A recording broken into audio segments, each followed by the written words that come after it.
खबर में खुशामदीद। मैं हूँ आपको सईद काजी और मेरे साथ मेरे को होस्ट मियां शाहिद साहब। रनडाउन अभी खिदमत पेश करते हैं।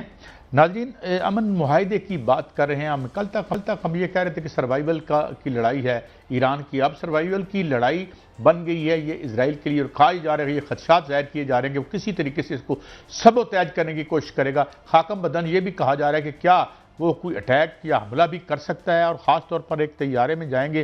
तो इस हवाले से कुछ शकूक व शुबात ज़ाहिर किए जा रहे हैं, मगर ज़ाहिर है कि वहाँ पे फ़िज़ाई हदूद बंद कर दी गई हैं। बर्गन स्टॉक उस शहर का नाम है। तो बहरहाल इस पर हम बात करेंगे, गुफ्तगू करेंगे। रिमोट पॉसिबिलिटी है, मगर इसे हमें रूल आउट नहीं कर सकते। जंग के बाद ईरान यकीनन पहले से ज़्यादा मजबूत होकर उभरा है। इसके साथ साथ 300 अरब डॉलर की सरमायाकारी अब यहाँ के जितनी किंगडम्स हैं उनके इर्द गिर्द या फैमिली मोनार्कीज़ हैं, उनको अपने तल्लुकात दुरुस्त करने पड़ेंगे। और दुरुस्त तल्लुकात का मतलब है कि वो वहाँ जाके क्या 300 अरब रुपया, जिसका JD वैंस ने भी माना है टीवी पे बैठ के कि जनाब वो वहाँ पे इन्वेस्टमेंट होगी। क्या जुमे के बाद ईरानी तेल दुनिया में होगा अवेलेबल ख़रीदने के लिए, और हमारे लिए ये क्या अपॉर्चुनिटी है? कहाँ तक तेल वापस आ रहा है? कुछ कह रहे हैं $50 तक फी बैरल भी आ सकता है। उधर हम मकामी तौर पर देखें तो फैसल वाबला साहब के बयान से कभी कभी हलचल आती है, और इस हलचल के बाद पता ये चल रहा है कि काबीना में बड़े पैमाने पर रद्द-बदल हो रहा है। एक मीटिंग भी की है जनाब नवाज शरीफ साहब ने बुला के, उसका क्या मतलब है। और फिर last but not the least हम बात करेंगे एक वाक़या जो सोशल मीडिया पर बड़ा ज़ोर से आ रहा है, वो है DPO हाफिज़ाबाद का, उनकी जो गेट लॉस्ट वाली बात है। इसके पीछे क्या कहानी है? हमारे साथ हमारे नुमाइंदे GNN के मियां मदर साथ होंगे, क्योंकि इसके पीछे कहा यह जा रहा है कि पहले कुछ कहानी और थी, और अब CM पंजाब मरियम साहबा ने इसका नोटिस लेकर DPO साहब को गालिबन मुबैना तौर पर तलब भी कर लिया है। रियल कहानी इसके पीछे क्या है वो आपको बयान करेंगे, मगर फिलहाल मियां साहब हम आते हैं अमन मुआहदे की तरफ। अब जिंदगी और मौत का मसला तो ईरान के लिए बन गया। उसकी वजह यह है कि हम ये भी सुन रहे हैं कि एक बहुत बड़ी बात में बात करेंगे, एक ट्रेड डील मुबैना तौर पर ईरान और अमेरिका के माबैन होने वाली है ह्यूज। तो अब ये जो आइसोलेशन में जा रहा है, और साथ एक आज सर्वे भी आया ग्लोबली के 97 पॉइंट प्लस जो अनपॉपुलर, बल्कि लोग कहते हैं नफरत करते हैं लोग इजराइल से। तो एकदम से रिवर्सल ऑफ फॉर्चून हो रही है और हालात बदल रहे हैं। तो आप क्या समझते हैं कि इस तरह का एडवेंचर कर सकता है? और वहाँ जो बर्गन स्टॉक में क्या क्या पेशबंदियां की गई हैं, और वहाँ क्या क्या हिफाजती इकदामात हैं, और क्या क्या डिप्लॉयमेंट्स हैं वहाँ पे, जरा उस पर जरा हमें बताइए। देखिए काजी साहब, जो नेतान्याहू है वो एक तो ट्रंप और उनकी आपस में ठन गई है, और ये कहा जा रहा है, बल्कि आलमी मीडिया ये खबर दे रहा है कि दोनों के दरमियान एक मुस्तकिल दरार आ गई है उनके जो ताल्लुकात हैं। यहाँ तक कि जो सदर ट्रंप हैं उन्होंने तल्ख कलामी उनके साथ हुई नेतन्याहू के साथ। एक दफ़ा यहाँ तक हुआ कि उन्होंने कहा कि मैं आपके बेटे को यहाँ से मुल्क बदर कर दूँगा, और आपका जो है वो यहाँ जितनी भी जायदाद है उसको मुंजमद कर दूँगा। आपने सर ये भी देखा कि जो इजराइल का कौमी सलामती का वजीर है उसको वीज़ा नहीं दिया ट्रंप ने। तो दरार बड़ा एक्सट्रीम राइट में जी, दरार तो आगे। दरार क्यों आई है? देखिए, जब से ये मुआहदे की बात हो रही है और मुआहदा फाइनल हो चुका है, तब से वहाँ पर जो है वो सफ़े मातम बिछी हुई है। और नेतन्याहू जो है उसने कल दरख्वास्त की ट्रंप से कि मुझे वो मुआहदा दिखाया जाए, मसौदा दिखाया जाए, तो ट्रंप ने वो भी मुस्तरद कर दी। अब वो हर सूरत इसको जो है सबोताज करना चाहता है। इसमें कोई बात नहीं कि अगर वो जहाँ से जो ईरानी क़यादत जाए उस पर हमला ना करा दे। इस हवाले से आलमी सतह पर बाकायदा सिक्योरिटी मेजर्स जो हैं वो लिए जा रहे हैं कि ईरानी क़यादत को बाकायदा तौर में महफूज तरीके से वहाँ पहुँचाया जाए। जब पाकिस्तान ईरानी क़यादत आई थी तो आपने काजी साहब देखा कि हमारे त्यारे वहाँ से लेके आए थे, और वो हिसार में लेके आए थे। वो इसीलिए लेके आए थे। और जब इराक़ची साहब वहाँ गए ओमान, तो पाकिस्तानी त्यारे पे गए थे। वो इसलिए गए कि कहीं इजराइल जो है वो शरारत ना करे। इजराइल शरारत कर सकता है। नहीं भाई, कर क्या सकता है? नेगोशिएशन टेबल पर बैठे हुए लोग जो हैं उनको अटैक कर दिया, उनको अटैक, उसके बाद उनकी जो अपनी लीडरशिप है उनको अटैक कर दिया। आपने जो है देखिए हमले होते हैं, लोग स्कूलों पर हमले नहीं करते, लोग जो हैं वो यानी जो और आपकी जो स्कूल हैं, यूनिवर्सिटीज हैं, हॉस्पिटल्स हैं, उन्होंने तो हॉस्पिटलों को मारा यार, उस पर क्या बात कर सकते हैं? देखिए काजी साहब, पता इस तरह तो जानवर भी नहीं करते यार। ये मेयर्स ले लिए गए हैं और एक खबर यह भी है कि पाकिस्तानी तैयारे जो हैं वो अपनी हिफाजत में ईरानी क़यादत को लेके जाएंगे, क्योंकि पाकिस्तान ने सालसी का किरदार अदा किया है। ना सिर्फ सालसी का किरदार अदा किया है बल्कि ईरान की हिफाजत भी की है, ईरानी क़यादत की, और बाकायदा इस पूरे प्रोसेस को अपनी हिफाजत में, अपने हिसार में लेकर जो है वो पाकिस्तानी क़यादत चली है। और फील्ड मार्शल साहब जो है वो उस वक्त ईरान गए जब वहाँ जंग लगी हुई थी। वो इसीलिए ईरान गए थे और फौजी वर्दी में गए थे कि उन्होंने पैगाम दिया था इजराइल को कि पाकिस्तान जो है वो हिफाजत करना भी जानता है अपने जिनके साथ जो मुज़ाकरात हो रहे हों। तो अब भी यही होगा। जो बर्गन स्टॉक सिटी है वहाँ पर भी जो है बड़े सख्त इंतजाम किए गए। हालांकि जो यूरोप है उसको इस हवाले से महफूज समझा जाता है, वहाँ पर बहुत से एग्रीमेंट हुए, बहुत से जो है वो इजलास होते हैं, इतने बड़े हिफाजती इक़दाम नहीं किए जाते जिस तरह अब जो है वो किए गए हैं। परसों जुमे वाले दिन जो है वहाँ पर जो स्विट्ज़रलैंड है उसकी फ़ज़ा बंद रहेगी जहाज़ों के लिए, और वहाँ 2000 फौजी तैनात किए गए हैं। और बर्गन सिटी का क्यों इंतखाब किया गया, जनेवा से वहाँ मुंतकिल इसलिए किया गया है कि उसके जो इर्द गिर्द हैं दुश्वार गुजार इलाके हैं, दुश्वार गुजार रास्ते हैं, वहाँ पर पहुँचना ज़मीनी लिहाज से बहुत मुश्किल है, और उनकी फ़ज़ा बंद रहेगी और सारा दिन वहाँ पर जो है वो जंगी तैयारे फ़ज़ा में रहेंगे ताकि कोई भी ऐसी शरारत ना हो कि उस स्पाइलर मौजूद है, वो इजराइल है, और उसका मुखबर जो था वो G7 के इजलास में मोदी मौजूद था। वो कोई भी मुखबरी कर सकता है, उसने मुखबरी की थी 26 तारीख को भी, और इजराइल ने जो है वो ईरान की क़यादत को शहीद कर दिया। अब वो दोबारा मुखबरी कर सकता है, और मुखबरी उनकी है, रा की मुखबरी मौजूद है, मोसाद और रा मिलकर काम करते हैं। तो इसलिए तमाम जो हिफाजती मैयर्स हैं वो लिए गए हैं और उनको ईरानी क़यादत को बाहिफाजत वहाँ तक पहुँचाया जाएगा ताकि कोई ऐसी शरारत ना हो कि ये माहिदा सबोताज ना हो जाए। इजराइल हर सूरत चाहेगा कि ये माहिदा सबोताज हो, वो हमले भी करेगा, लबनान पर हमले भी करेगा, बैरूत पर हमले भी करेगा, और वो चाहेगा कि हौथियों पर भी हमले करे, और हो सकता है ईरान के साथ भी शरारत करे। अगर कोई ऐसा हुआ तो फिर उसमें अमेरिका शामिल नहीं होगा काजी साहब, फिर उसमें ईरान जो है बाकायदा तौर पर बाकी मुल्क भी मिलकर इजराइल को मारेंगे। नहीं, ताज़ा तरीन खबरें ये आई हैं। एक तो पहले ये कि वो they are very low on their जो स्टॉक पाइल है उनका इंटरसेप्टर्स का। दूसरा खबरें ये भी आ रही हैं कि अब बंकर बस्टर भी बना लिया है ईरान ने, और अगर देखें जो भी बर्बादी की इसने आज, तो मुशर्रफ मैं ये तो नहीं कहता इंसानियत होने जा रहा है अमेरिका, वरना इन्होंने अस्पतालों पे हमले देखें। इजराइल की क्या औकात थी, ये तो सारा असला, ये सब कुछ, इवन जो एटम बॉम्ब उसके पास पड़े हुए हैं वो भी अमेरिका से शिप करके दिए, उधर उनको भेजे हैं, उन्होंने तो अपना नहीं किया हुआ। तो ये उनकी ईमा पे था, बिलियंस डॉलर्स का असला लेते। लेकिन आप देखें ना, इसमें एक और ईरान की जो अब खबर आ रही है, जो हम आगे जाके करेंगे, कि एक trade deal in the offing गालिबन बोइंग की बड़ी की तादाद में। अब ईरान ने बड़ा अपने कार्ड्स बड़े ही तरीके से खेले। अब वो चूंकि इस वक्त फॉरेन इन्वेस्टमेंट मसला है, एक जो जवाल पजीर एक इंपीरियलिज्म कह लें अमेरिका का, तो उसे इन्वेस्टमेंट चाहिए, जिसकी वजह से वो कोशिश करके देख चुका है कि जी आप ऊपर कर दें टैरिफ, नीचे का, उससे कोई फर्क नहीं पड़ा, उसके अपने अवाम को तकलीफ हुई है। तो दूसरा उसका क्या मसला है? दूसरा मसला है कि वो ईरान से अपने तल्लुकात उस्तवार करके जो पेट्रो डॉलर है उसको किसी तरीके से बचाना चाहते हैं, कि उसका जो यानी जो उसकी प्रेजेंस है मिडल ईस्ट में, जो कि जमानत है उसकी एक इंतहाई डेट रिडन इकोनॉमी को अफलोट रखने के लिए, उसका नाक पानी से बाहर रखने के लिए, तो वो चाहता है कि अब ईरान विल भी क्या कहते हैं, एक उसका डंका बज रहा है वहां पे। इवन जो उसके इर्द गिर्द की बड़ी ताकतें थी, सारे लीडर ड्रॉ ऑफ कर दिए, जिन लीडरों के कद आसमान को लगते थे, ईरान की इस जंग के बाद वो बोने कर दिए उसने, ठीक है। तो अब वो ईरान के साथ सेटिंग होगी तो किसी हद तक पेट्रो डॉलर की भी कोई उधर शक्ल हो सकती है।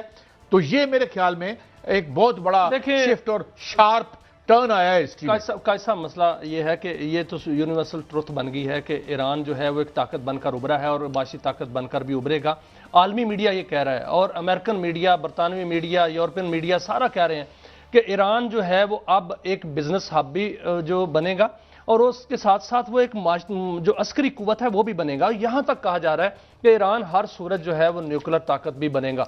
वो आगे जाके देखते हैं। अभी तो जो मुआहदे में सबसे ज्यादा जोर दिया जा रहा है वो न्यूक्लियर उस पर सासों पर ही दिया जा रहा है। लेकिन जो हम बात कर रहे थे इसकी सबोताज करने की, मैं इस पर आता हूं कि ईरान पर जो है वो किस तरह से इन्वेस्टमेंट किए जा रही है।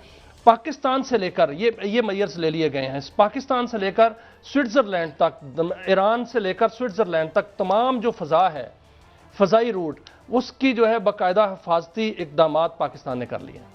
पाकिस्तान ईरानी क़यादत को बाहिफाजत वहाँ पहुँचाएगा और वहाँ से लेके आएगा, इसमें कोई शक नहीं।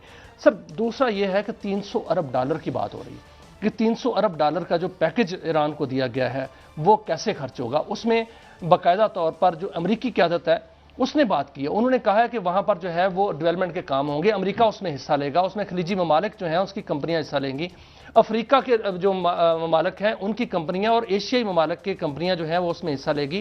कहा सब 100 अरब डॉलर के उनके मुंजमद असासे हैं, वो जब रिलीज होंगे तो वो भी सरमाया जो है इसमें आएगा और 300 डॉलर से वो अलग है।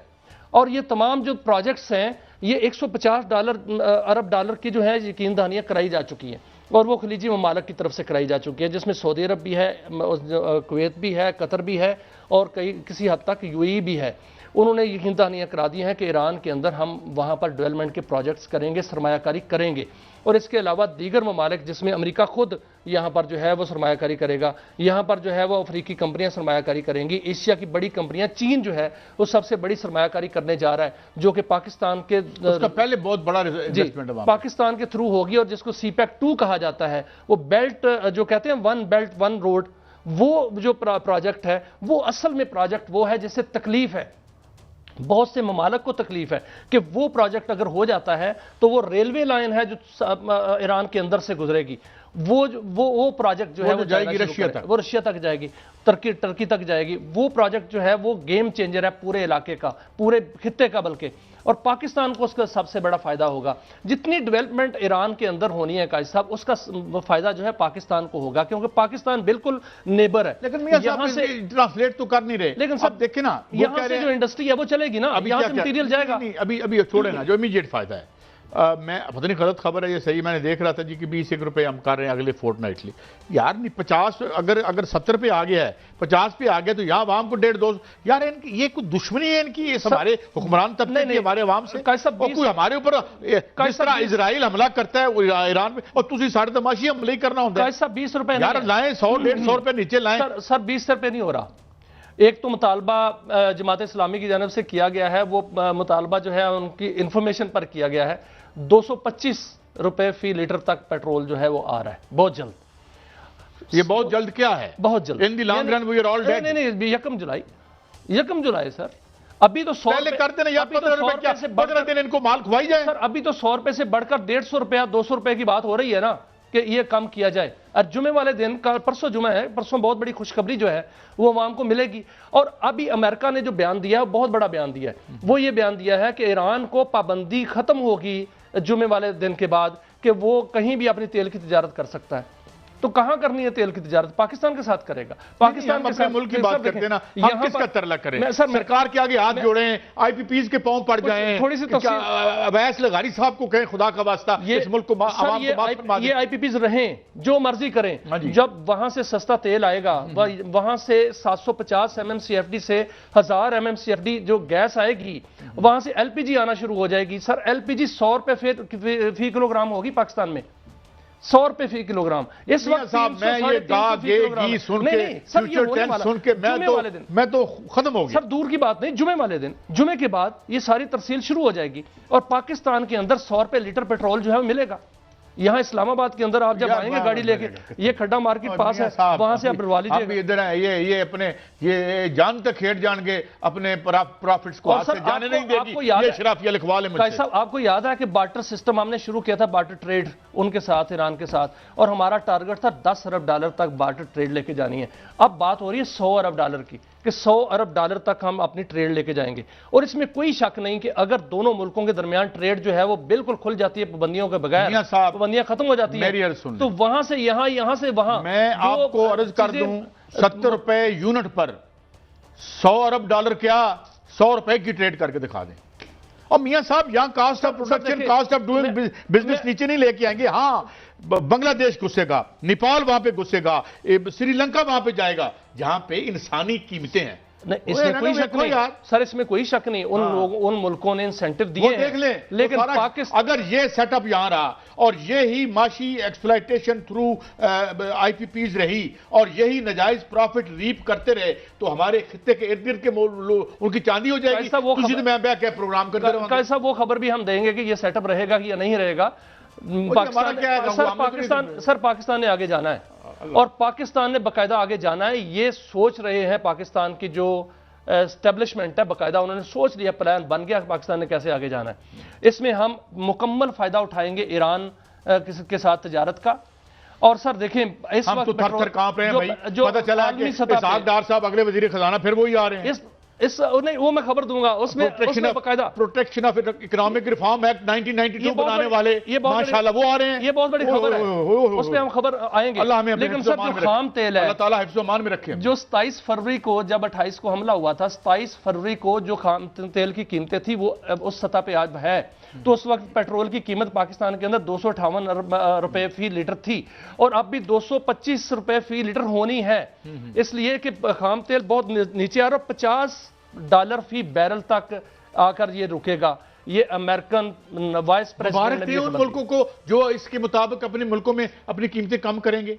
हम भी करेंगे। 50 पाकिस्तान में क्या करें, हमारा नीचे आए तो फिर पाकिस्तान में बिजली की कीमतें भी कम होंगी, पाकिस्तान में जो है वो गैस की कीमतें भी कम होंगी, एलपीजी की कीमतें भी कम होंगी। वो इसलिए कि जब पेट्रोलियम मसनूआत कम होंगी, जब आप ये खबर कर लें तो मुझे जगा दीजिएगा।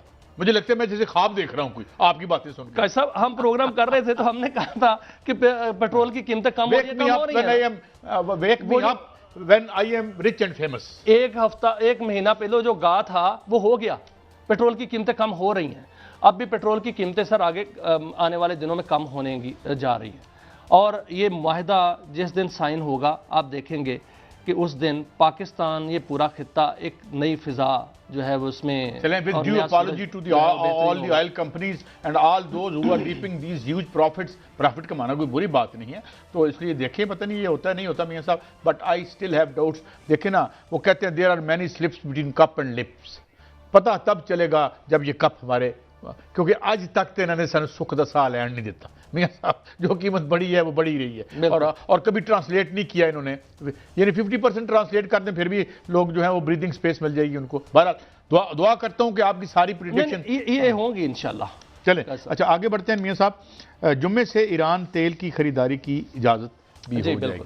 अब ये देखें, ये ईरान के अवाम के लिए, ईरान के अवाम ने बड़े दुख सहे हैं। देखिए अगर हम लंबी तारीख बयान नहीं करते, हम मोहम्मद मुसद्दक से लेके शाह ईरान की साबक जो थी उसने क्या किया लोगों के साथ, फिर इधर वो आयतुल्लाह खलखानी ने जो किया वो भी हमें याद है। तो अवाम ने बड़ी तकलीफ़ झेली है, अल्लाह उनके अवाम को और बड़ी तकलीफ़ हो। बच्चियों की मुझे बाबुल मंदब याद आ जाता है, तो उनके लिए कुछ ना कुछ रिलीफ होना चाहिए। ब्रेक के बाद वापस आएंगे तो बहुत सी स्टोरीज़ हैं। फैसल बाबड़ा साहब क्या कह रहे हैं, ये जो रीशफल होगी इससे क्या होगा, ये आनियाँ जानियाँ हैं, एक नुमाइशी तब्दीलियाँ होंगी या रियल चेंज। और रियल चेंज तो आज तक हमने देखी नहीं, अल्लाह करे कल परसों देख लें। ब्रेक के बाद हाजिर होते हैं और देखते हैं ये रियल चेंज क्या है।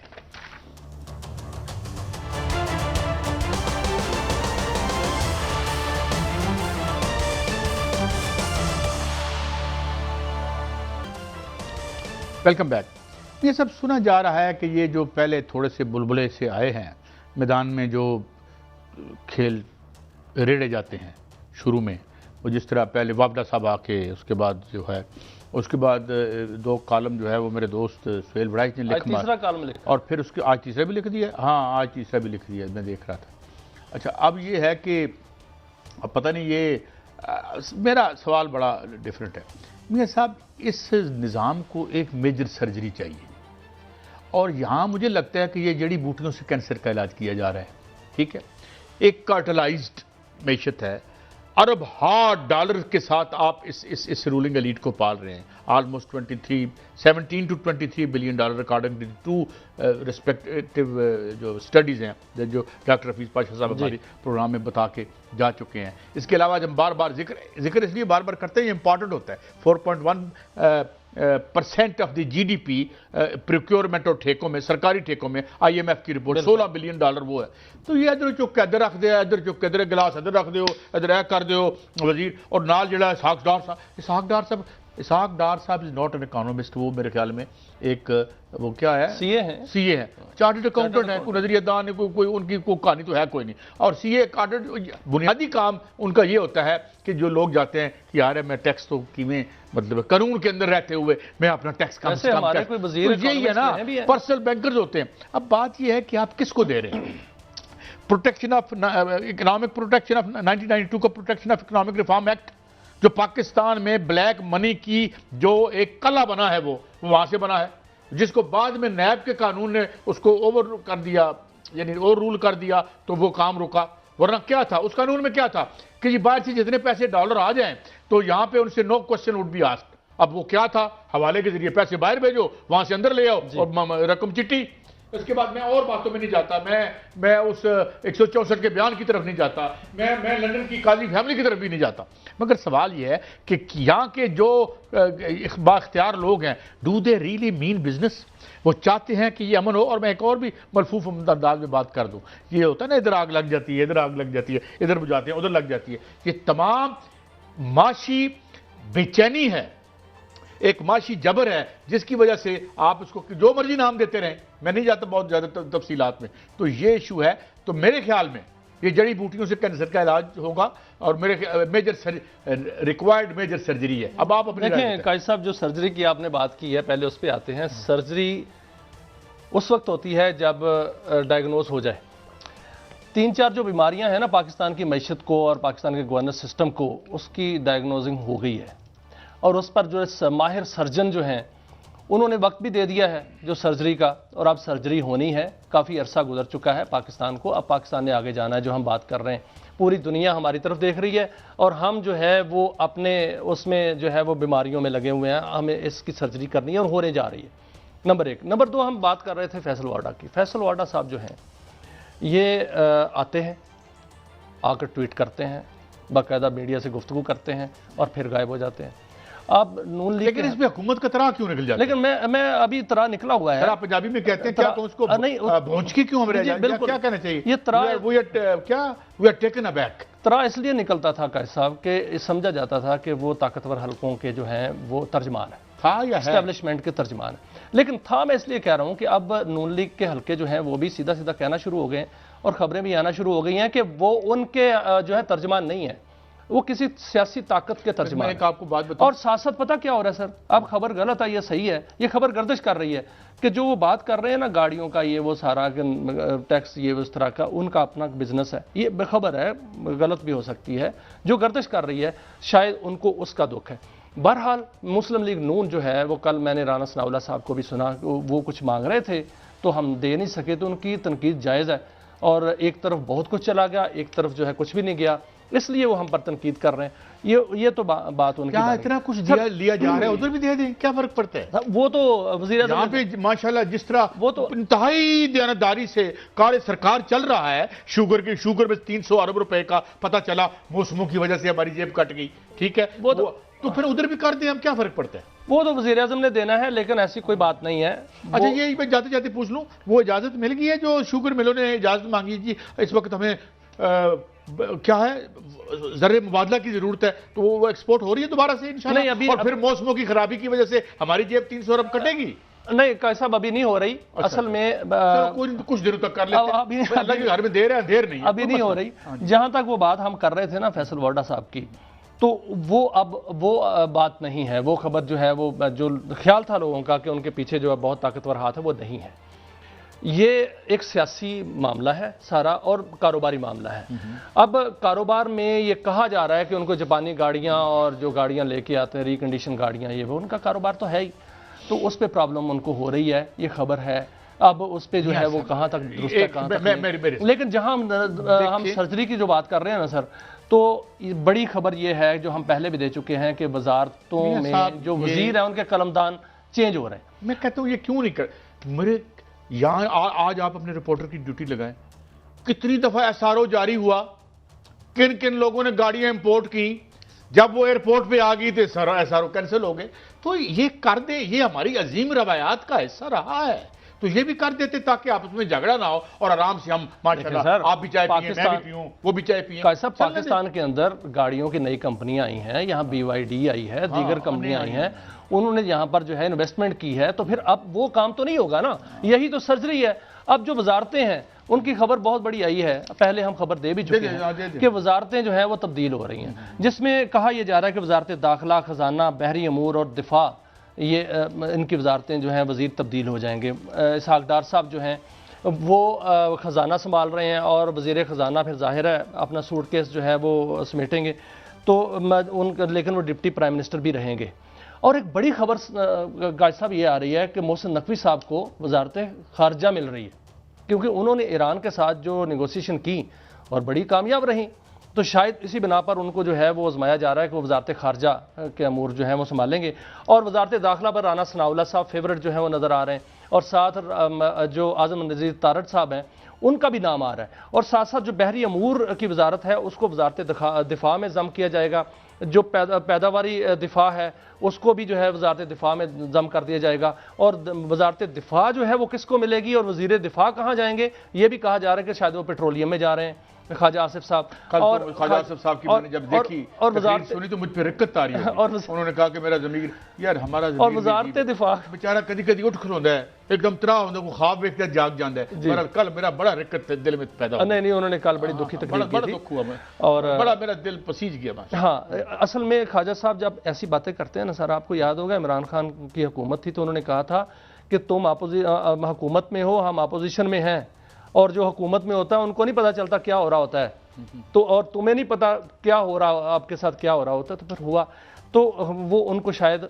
कुछ मालूम हुआ है, क्योंकि तीसरा कॉलम भी लिखा जा चुका है। अब जो दफाई पैदावार है वो भी जम हो रही है, और इसमें यह भी कहा जा रहा है कि जो कल्चर की वजारत है उसको वजारत इतलात के में जम कर रहे हैं, एंटी नार्कोटिक्स को वजारत दाखिला के में जम कर रहे हैं, और जो पोस्टल सर्विसेज हैं वो मवासलात में जम कर रहे हैं। और ये भी खबर है कि जो वज़ीर हैं, जो गैर ज़रूरी वजारतें हैं, उसमें स्टेट मिनिस्टर जो हैं उनको फ़ारग किया जाएगा, नए चेहरे जो हैं वो मुतारफ़ कराए जाएंगे, काबीना का जो साइज़ है वो कम करके 32 पर लाया जाएगा, और नए चेहरों में जो नाम आ रहे हैं वो बलूचिस्तान से सेनेटर मंजूर काकड़ हैं, बैरिस्टर दानियाल जो है उनका नाम आ रहा है कि वो नए वज़ीरों में उनका शुमार होगा, बाबर नवाज साहब मेरा ख्याल हरीपुर से मुंतखब हुए हैं, उनका नाम आ रहा है, बुशरा भट्ट साहबा जो हैं उनका भी मुतवक्को वज़ीर के तौर पर जो है वो नाम आ रहा है, और इसमें कारकर्दगी भी जांची जाएगी। फूड सिक्योरिटी की वजारत जो है वो भी तब्दील होने के इम्कान हैं।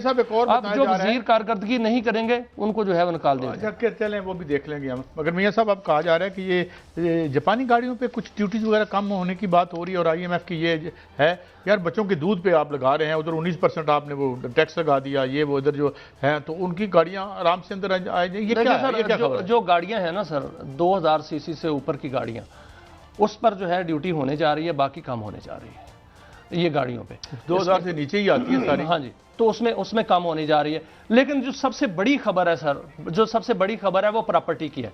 प्रॉपर्टी की जो फील्ड है उसमें बूम आने वाला है, और इसमें बल्कि मैं कहूंगा कि इनकलाब आने वाला है। सर वर्ल्ड बैंक की एक रिपोर्ट आपने देखी होगी जिसमें कहा गया था कि पाकिस्तान में जो प्रॉपर्टी है उसकी वैल्यू 300 से 400 अरब डॉलर है, और इसमें यह भी कहा गया था कि 70% जो प्रॉपर्टी की जो वैल्यू है वो गैर रजिस्टर्ड है, वो रजिस्टर्ड नहीं है। उसकी पैरेलल इकॉनमी जो है वो कहा जाता है कि जो बिल्कुल रजिस्टर्ड नहीं है और लोगों के पास मौजूद है। अब जो हुकूमत ने उस पर टैक्स कम किया है, जो इशारिया 25 जो है वो कर दिया है, वो होने की वजह से घर भी सस्ते हो जाएंगे, प्लाट भी सस्ते हो जाएंगे। जो प्लाट जो 1 करोड़ का था वो 50 लाख का हो जाएगा, जो 3 करोड़ का घर था वो 1.5 करोड़ का हो जाएगा, और इसमें जो है कि वो इकॉनमी पाकिस्तानी मईशत में आ जाएगी। अगर 400 अरब डॉलर का आप 50% भी लगाएं वो पाकिस्तानी मईशत में आ जाए तो सर 600 अरब डॉलर की पाकिस्तान की मईशत होती है, और अगर ये 400 अरब आ जाए तो 800-900 अरब रुपए की अरब डॉलर की पाकिस्तान की मईशत होती है। और ये एक बहुत बड़ी जो है वो खबर है कि जो बाकायदा हुकूमत ने इस पर जो है नोटिफिकेशन 1 जुलाई को जारी हो जाएगा, और अब इसका फैसला जो है वो हो चुका है। देखते हैं क्या होता है मियाँ साहब। प्रॉपर्टी वगैरह का मामला तो फिर ये है कि यहाँ पे तो एक आम आदमी के लिए घर खरीदना ख्वाब बन चुका है। जितना मतलब 4-5 मरले के अगर घर की आप कीमत पूछें तो तौबा तौबा, मिडिल क्लास भी नहीं खरीद सकता। बहरहाल एक ब्रेक से वापस आएंगे। तो ये क्या स्टोरी है एक छोटी सी पोस्टिंग को क्यों इतना बड़ा इशू बना दिया गया? असल कहानी पीछे क्या है? कुछ लोग कुछ क्लेम कर रहे हैं, कुछ लोग कुछ क्लेम कर रहे हैं। हमारे साथ हमारे नुमाइंदे होंगे आफताबाद से, मियां मदर साहब। हम पूछने की कोशिश करेंगे कि ये क्या सिलसिला है, एक ब्रेक के बाद।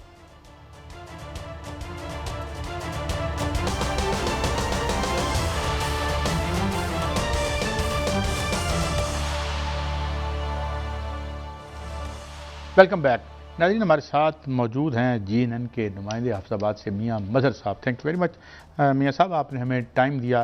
मियां साहब, ये आम तौर पर IG साहब ने भी कहा है कि ये एक इंतज़ामी मामला है और होना भी चाहिए, मगर इतनी ज़्यादा खल्ला बलूस पे इतना शोर है, कॉन्स्पिरेसी थेरीज आ रही हैं, गेट लास्ट, ये वो, ये कहानी असल क्या है? आप क्योंकि वहाँ मौजूद हैं मौके पर और आपने क्लोजली देखा है इसको, तो ये मामला क्या था? बहुत शुक्रिया काजी साहब। असल में ये मामला सिर्फ वाशरूम की लड़ाई नहीं था। ये मामला जब DPO कामरान हमीद ने दिसंबर में चार्ज संभाला और उसके बाद ये इसके बैक पे काफ़ी स्टोरीज चल रही थी। ये तकरीबन फरवरी से मामला शुरू हुआ था और कुछ ताकतवर जो यहाँ पर मकामी कुव्वतें हैं वो चाह रहे थे कि हम अपनी ट्रांसफ़र पोस्टिंग और दीगर जो मामलात होते हैं पुलिस से रिलेटेड, उनमें अपने मामलात जो है वो अपनी मर्जी से चलवाएं। लेकिन जब DPO कामरान हमीद ने पहली ही मीटिंग अफसरान के साथ की तो उन्होंने ये तमाम अफसरान को बावर कराया कि मुझे चीफ मिनिस्टर मरीम नवाज की जानिब से ये मैंडेट मिला है कि मैंने सिर्फ मेरिट को मलूज़े खाता रखना है। और उसी मेरिट को लेकर उन्होंने ट्रांसफर पोस्टिंग भी की। उन्होंने सिपाही से लेकर SHO तक सब जो है वो मेरिट के ऊपर उनके मुताबिक जो है वो पोस्टिंग करते रहे। लेकिन उसके बाद ये मामला जो वाशरूम वाला मामला है ये शुरू होता है। ये आज से एक माह पहले के लेकिन मियां साहब देखें, जो CM पंजाब हैं इसमें कोई शक नहीं को मेरिट को जो है वो पसंद भी करती हैं, उस पर अमल दरामद भी कराती हैं। जो DPO साहब थे उनका तबादला कर दिया गया। बहुत से DPO जो हैं वो तबादला होते हैं, एक जिले से दूसरे जिले चले जाते हैं, कहीं उनका तबादला कर दिया जाता है। ये जो DPO कामरान हमीद साहब थे ये सियासी क़यादत के ज़ेरे असर थे या अपने फ़राइज़ के पर जो है वो अमल दरामद कर रहे थे? लेकिन क्या ये गेट लास्ट की कहानी है वो क्या है? क्या वाकईतन उनको जो है वो MPA के जो बेटे हैं उनकी बेइज्जती की गई या कोई और बात थी? जी मियां साहब, मैं आपको ये बात बताता चलूं कि DPO हाफिजाबाद में तकरीबन कोई हर 6 माह बाद, साल बाद, कोई 18 माह भी यहाँ पे जो है वो पोस्टिंग पूरी करके गए हैं। लेकिन पिछले जो मामला चलते आ रहे थे, तमाम ट्रांसफर पोस्टिंग जो है वो होती थी सियासियों की अपनी वो पर्ची के ऊपर। लेकिन वजीर आला पंजाब मरीम नवाज को ये क्रेडिट जाता है कि उन्होंने ये मेरिट को मलूज़े खाता रखा और मेरिट के ऊपर जो है अफसरान को अपॉइंट किया।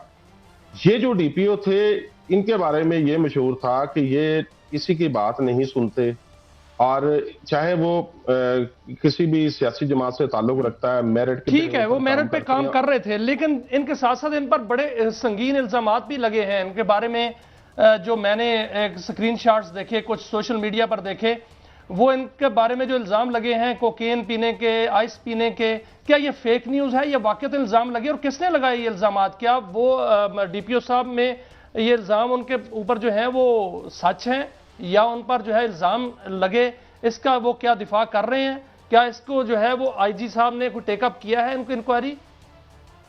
देखिए मियां साहब, बहुत सारी स्टोरी सामने आ रही हैं, लेकिन जब एक आज से कोई 10 दिन पहले एक खबर आई कि DPO हाफिजाबाद का तबादला कर दिया गया है, तो हाफिजाबाद के जो लोकल सोशल मीडिया है और उसके अलावा में जो दीगर सोशल मीडिया है उसके ऊपर ये बात हर शहरी को लिखते हुए हमने देखा कि सियासियों की बात ना मानने पर जो है वो DPO का तबादला हो गया। लेकिन उनका तबादला नहीं हुआ। उसी वक्त वजीर आला पंजाब की कोऑर्डिनेटर है मोहतरमा सायरा अफजल तारिर साहबा, उनके जो पर्सनल सेक्रेटरी हैं उनका नाम खुशनूद है, उन्होंने एक व्हाट्सएप ग्रुप में लिखा कि जिस जिले का कमांडर कोकेन और आइस इस्तेमाल करता हो वो कैसे जिला चलाएगा और इंसाफ का जो है वो टेस्ट होना चाहिए। ये एक बहुत बड़ा इल्जाम था। खैर उसके बाद बहुत बड़ा इल्जाम है मियां साहब। क्या DPO साहब जो है वो अपना ब्लड टेस्ट कराएंगे और क्या उन्होंने अपनी कमांड को रिपोर्ट किया है कि मुझ पर जो इल्जामात लगे हैं इसको क्लियर किया जाए? मैं अपने आप को पेश करता हूं। मियां साहब, सबसे बड़ा ये सवाल जो है वो पूरे पाकिस्तान की, पंजाब की जो ये CSP PSP अफसरान हैं उनके ऊपर ये उठता है कि हाफिजाबाद में नहीं बल्कि पूरी दुनिया में ये लोग जो उर्दू सुनने और देखने वाले हैं वो सवाल उठा रहे हैं कि इनके ऊपर इतने बड़े इल्जामात लगे। क्या IG साहब ने जो आज इन्होंने अपने ऑफिशियल पेज के ऊपर लिखा है ये खालिस्तान जो है वो ये मेरिट का मामला था, ये तो वही बात होगी कि खालिस देसी घी भी बिक रहा है और खालिस दूध भी बिक रहा है, लेकिन क्या जो इल्जामात थे ये आने वाले दौर में जो कामरान हमीद है उनका पूरी जिंदगी पीछा करते हुए जो है वो लोग देखेंगे कि इनके ऊपर इल्जामात लगे? क्या उन्होंने कोई दरखास्त दी है कि मेरे पर जो इल्जामात लगे हैं इनकी तहकीकात की जाए? उन्होंने खुद को पेश किया है? देखें, जो एक स्टोरी आ जाई है डॉन की, डॉन बता रहा है कि जी इनकी इंक्वायरी हुई है। हालांकि जो मेरे सोर्सेज और मेरे जो जराए हैं, क्योंकि मैं पिछले 15 साल से क्राइम रिपोर्टिंग करता आ रहा हूं, उनके मुताबिक ऐसे कोई इंक्वायरी जो है वो नहीं की गई। अच्छा मियां साहब, मुझे ये बताएं कि ये झगड़ा, मुझे ये, मैं गलत हूं या सही हूं, ये झगड़ा उस वक्त शुरू हुआ कि किसी मुलजिम को छुड़वाने का मामला था जिस सिलसिले में वो तशरीफ लाए थे वहां पे और वो उनको छोड़ नहीं रहे थे, इज दैट ट्रू? देखें काजी साहब, ये हाफिजाबाद में बहुत सारी ऐसी स्टोरीज हैं कि, लेकिन इनमें एक स्टोरी है मुबैना तौर पर, एक जो सियासी जमात के जो जिनको आप कह सकते हैं कि जो बड़े वर्कर हैं, वो एक थाने में गए हैं, वहां पे किसी मुलजमान को वहां पे जो है वो उन्होंने गिरफ्तार किया हुआ था और वो एक भाई गैंग बताया जाता है जो कि छोटे बच्चों को उस मुलजिम पे इल्जाम क्या था मुबैना तौर पे? उनके ऊपर इल्जाम ये था कि उन्होंने टार्चर किया और टार्चर करने के बाद जो है वो उनकी सोशल मीडिया के ऊपर वीडियो बनाकर वायरल कर दी। DPO ने नोटिस लिया, SHO ने उनको गिरफ्तार किया, तो वो साहब थाने चले गए और थाने जाकर उनको छुड़वाने के लिए गए तो SHO के साथ उनकी तलक कलामी हुई और उस तलक कलामी के नतीजे यानी जिस बंदे ने टार्चर किया मुबैना तौर पर उसको छुड़वाने के लिए गए, आप ये कह रहे हैं? जी बिल्कुल, मैं ये बात कर रहा हूं। और ये मुबैना तौर पर ये जब मामला को 1.5 माह पुराना है, उसके बाद एक सियासियों की मुबैना तौर पर एक मीटिंग होती है जिसमें ये फैसला किया जाता है, वो पंजाबी में कहते हैं कि जनाब होने इन्होंने नहीं इत्थे रहने देना। तो ये मामला वहां से शुरू हुआ। वाशरूम वाला मामला जो है ये सिर्फ बहाना बना है। लेकिन मियां साहब बहाना बन गया, वो उनका तबादला हो गया, उन पर इल्जामात लग गए, उन्होंने अपने आप को पेश किया, इंक्वायरी भी हो गई और IG साहब ने कहा कि इंतजामी मामला है। क्या CM साहबा इस पर नोटिस लेंगी या लिया है उन्होंने नोटिस और उनको बुलाकर वो पूछेंगी कि क्या आपने मेरिट पर काम किया था या वाकईतन आप पर इल्जामात जो लगे हैं वो ठीक है या गलत है? वो अपने एक ऑफिसर जो कि अपने आप को ईमानदार और मेरिट पसंद कहते हैं उनका तहफ़्फ़ुज़ करेंगी? देखिए, जो स्टोरीज अभी सामने आ रही है उनके मुताबिक तो ये बताया जा रहा है कि एक जो इंक्वायरी जो है वो कंडक्ट की गई थी जिसमें दोनों पार्टीज को सुना गया, लेकिन ऐसे कोई इंक्वायरी सामने नहीं आई। वज़ीर आला साहबा बताया ही जाता बीमार थी, कल ही उन्होंने जो है वो सेशन भी ज्वाइन किया है और आज जो है ये इसका जो है वो इसके सोशल मीडिया के ऊपर पंजाब पुलिस की जानिब से जो है वो जारी किया गया जो है पैगाम। हालांकि ये मामला पिछले 5 दिन से चल रहा था और इस मामले के अलावा एक हाफिजाबाद में बहुत बड़ी 2 पार्टियों के दरमियान जो एक मतभेड़ होते रह गई। लेकिन मियां साहब ये बताएं कि इनकी शोहरत क्या थी? DPO साहब की, कामरान हमीद साहब की शोहरत क्या थी? आप वहां पर जर्नलिज्म करते हैं, आपको पता होगा कि वैसे किस शोहरत के ये ऑफिसर थे? मियां साहब, मैं ईमानदारी से आपको बताऊं, मैंने अपने टर्नओवर में 15 से 20 DPOs के साथ काम किया है बतौर रिपोर्टिंग। हमारा मुलाकात होती रहती थी। कामरान हमीद से मेरी 4 से 5 मुलाकातें हुई हैं खबर के सिलसिले में और चूंकि मेरा इलाका भी जो है वो हाफिजाबाद है, मेरे साथ नजदीक ही है DPO ऑफिस, हमें हर वक्त खबर रहती है। एक छोटा सा जिला है। कामरान हमीद के बारे में ना सिर्फ पुलिस में बल्कि आम आदमी के पास यही बात सुनने को मिलती थी कि वो 18 घंटे काम करते हैं। यानी आप ये कह रहे हैं कि उनकी बहुत अच्छी रेप्यूटेशन थी और वक्त खत्म हुआ। मियां साहब, हम स्टोरी को फॉलो अप भी देते रहेंगे। इस वक्त खत्म हुआ, कल फिर मिलते हैं। अल्लाह हाफिज।